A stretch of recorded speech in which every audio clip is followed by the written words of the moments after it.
Hi hello friends, എല്ലാ കൂട്ടുകാർക്കും സാന്ത്വനം സീരിയലിലെ ഇനി വരാൻ പോകുന്ന ഒരു അടിപൊളി എപ്പിസോഡ് റിവ്യൂയിലേക്ക് തന്നെ സ്വാഗതം കേട്ടോ. ചാനൽ ആദ്യമായിട്ടാണ് കാണുന്നുണ്ടെങ്കിൽ ഒന്ന് സബ്സ്ക്രൈബ് ചെയ്ത് ലൈക്ക് ചെയ്ത് സപ്പോർട്ട് ചെയ്യാൻ വേണ്ടി മറക്കല്ലേ. അങ്ങനെ നമ്മുടെ സാന്ത്വനത്തിൽ ഇനി വരാൻ പോകുന്ന ഒരു അടിപൊളി ഭാഗമായിട്ട് അത് വേറൊന്നല്ല, നമ്മുടെ ധർമ്മൻ രണ്ടും കൽപ്പിച്ച് നമ്മുടെ ദൈവമംഗൽ തന്നെ പോകാൻ വേണ്ടി തീരുമാനിക്കുകയാണ്. ധർമ്മന് ഏറെ കുറെ കാര്യങ്ങളൊക്കെ മനസ്സിലായി. തൻ്റെ ഏട്ടനായിട്ടുള്ള അച്യുതനാണ് തന്നെ അവിടെ പിടിച്ചു നിർത്താൻ ഏറ്റവും കൂടുതൽ താല്പര്യം. അത് തന്നോടുള്ള ഇഷ്ടം കൊണ്ടൊന്നുമല്ല, പിന്നെ കടയിട്ട് തന്നത് അതും തന്നോടുള്ള ഇഷ്ടമോ കാര്യങ്ങളോ കൊണ്ടിട്ടൊന്നുമല്ല. അവിടെ ബാലനെ തോൽപ്പിക്കണം, ബാലനെക്കാളും അത് വലിയൊരു കട ഇട്ടിപ്പിച്ചിട്ട് കച്ചവടം ഉണ്ടാക്കണം, അത് ബാലനെ കാണിച്ചു കൊടുക്കണം, അളിയനെ കാണിച്ചു കൊടുക്കണം. അതാണ് അച്യുതേട്ടൻ്റെ ഉദ്ദേശം. ആനന്ദേട്ടൻ അങ്ങനെയൊന്നുമല്ല. ആനന്ദേട്ടൻ തന്നെ നല്ലതിന് വേണ്ടിയാണ് പലതും ചെയ്യണമെന്നുണ്ടെങ്കിലും അച്യുതേട്ടൻ അങ്ങനെയല്ല. തന്നെ പിടിച്ചു നിർത്താൻ വേണ്ട പലതും കാണിക്കണത്. തന്നെ മുന്നിൽ നിർത്തിക്കൊണ്ട് തൻ്റെ പ്രിയപ്പെട്ട അളിയനോടും പെങ്ങളോടും പകരം വീട്ടുക അച്ചുവേട്ടൻ. അത് സമ്മതിക്കാൻ പാടില്ല. എന്തൊക്കെ സംഭവിച്ചാലും ശരി, തിരിച്ച് ദേവമംഗൽ തന്നെ പോവാം എന്ന് നമ്മുടെ ധർമ്മൻ തീരുമാനിക്കാട്ടോ. അങ്ങനെ ധർമ്മൻ ആ കാര്യം സുകന്യ എടുത്ത് പറയുമ്പോൾ സുകന്യ പറയുന്നുണ്ട്, നിങ്ങൾക്ക് വട്ടാണോ മനുഷ്യ? ഇവിടെ നിങ്ങളുടെ ഏട്ടന്മാർ നിങ്ങൾക്ക് വേണ്ടി ഒരു കട, പൊന്നായ സ്ഥലത്ത് ഒരു കട നോക്കി വെച്ചിരിക്കുകയാണ്.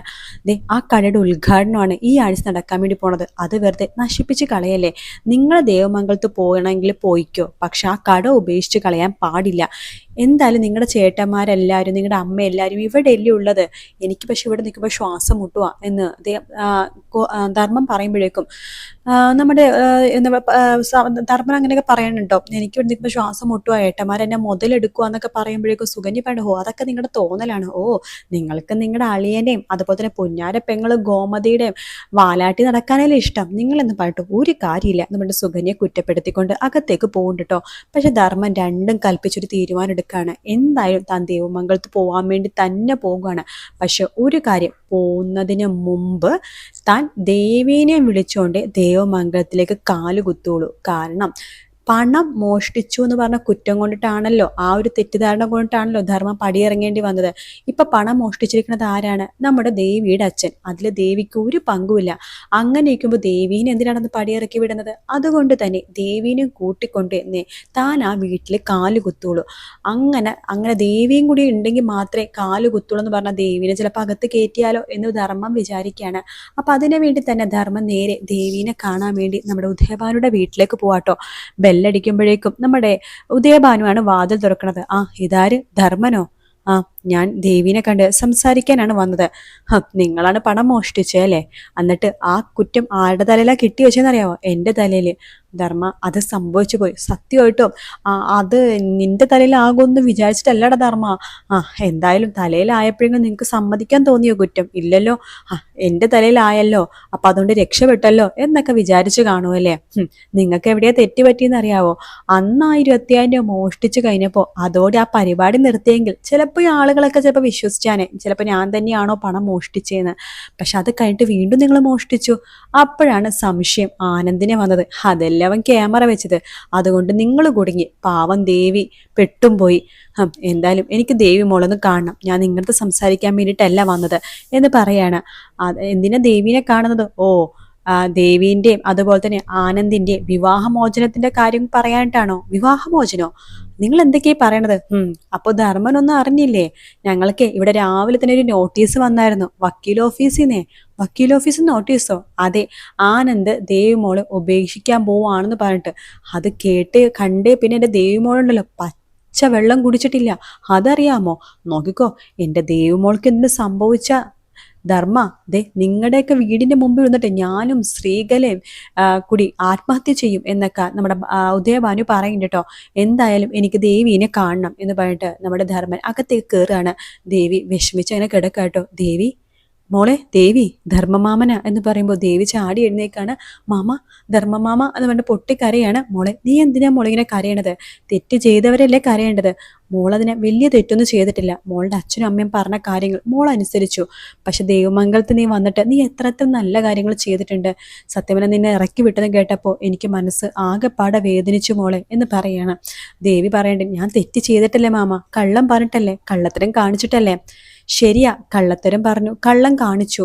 പക്ഷേ അതിനേക്കാളും ഒരുപാട് നല്ല കാര്യങ്ങൾ നീ അവർക്ക് വേണ്ടി ചെയ്തു തന്നിട്ടില്ലേ? ഞാൻ നിരപരാധിയാണെന്ന് മനസ്സിലായി. ഇപ്പോ എന്നെ ദേവമംഗലത്ത് വീണ്ടും തിരിച്ചു വിളിച്ചിരിക്കുക. പക്ഷേ എനിക്ക് അവിടെ പോണോന്നുണ്ടെന്നുണ്ടെങ്കിൽ മോളെ ദേവി നീ കൂടി അവിടെ വേണം. പഴയ ദേവമംഗലം എങ്ങനെയാണോ അതേ രീതിയിൽ ദേവമംഗലം അതേപോലെയാണെന്നുണ്ടെങ്കിൽ മാത്രമേ ഞാൻ അവിടേക്ക് പോകൂ. അല്ലെങ്കിൽ ഞാൻ അവിടേക്ക് പോവില്ല മാമ.